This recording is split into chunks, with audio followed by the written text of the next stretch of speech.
My name is Nick, and my topic today, bullying. There are many forms of bullying that people suffer from every day. They involve physical bullying, verbal bullying, and covert bullying. Define bullying. I don't think there is a solid definition to the word bullying. It's harassment, abuse. It all leads back to the word bullying. I start off with this, put it in perspective. You call a girl fat, she's actually starving herself.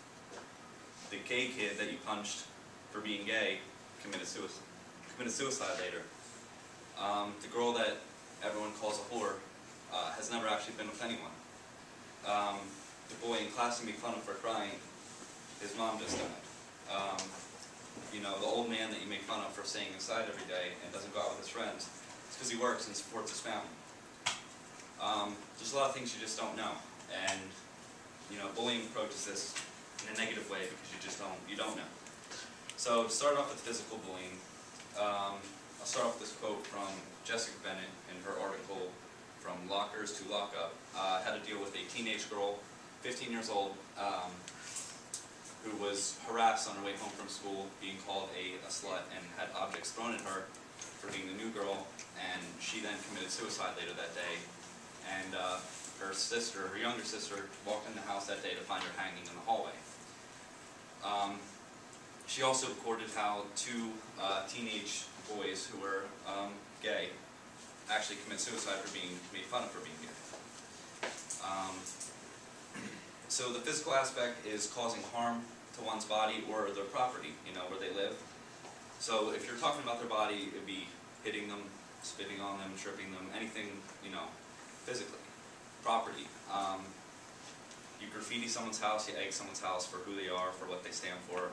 You're bullying, you're demeaning them. This affects not only, the victim, it affects the teachers, the parents, everyone that it surrounds. And a big problem with physical bullying is the sexual harassment aspect. Sexual assault, rape, it's still bullying. This is common at middle schools. The weaker kids tend to get bullied, and signs of physical abuse or bullying would be bruises, depression, or low self-esteem. So, on the physical note, I'm going to play this video.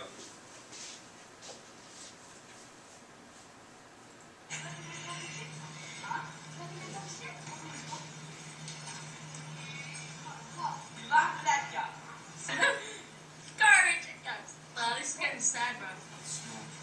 You guys just keep recording. Keep recording. Look at that. Who's that in the background?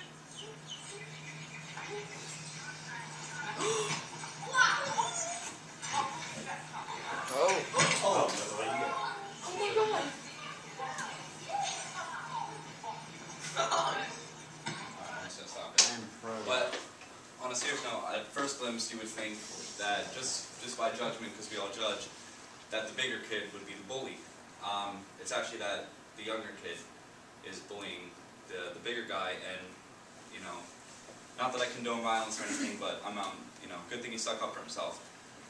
And I think in this video you get a glimpse at all three types of bullying that I mentioned, because you have the physical aspect where the kid gets slammed on the ground, you have the verbal aspect when he's making fun of him, and you have the covert aspect, which would be the encouragement, the video recording, the telling him, you should hit him, you should do that, encouraging the bullying.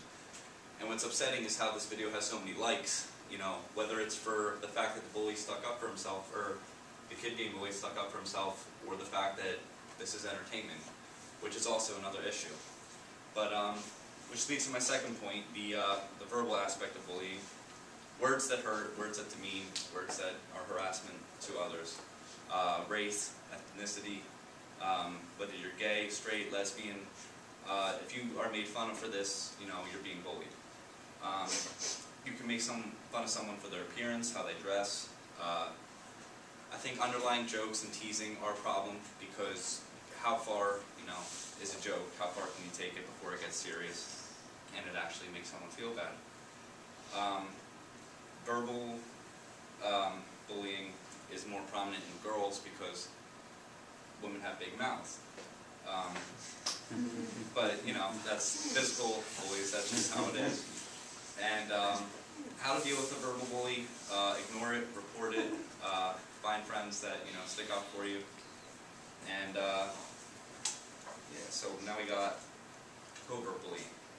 Covert bullying is like indirect, you know, whether it's lying, spreading a rumor, making gestures, or, you know, sticking the middle finger at someone, or, you know, harming their reputation or humiliating them, whether it's unintentional, whether it's through someone else, encouragement.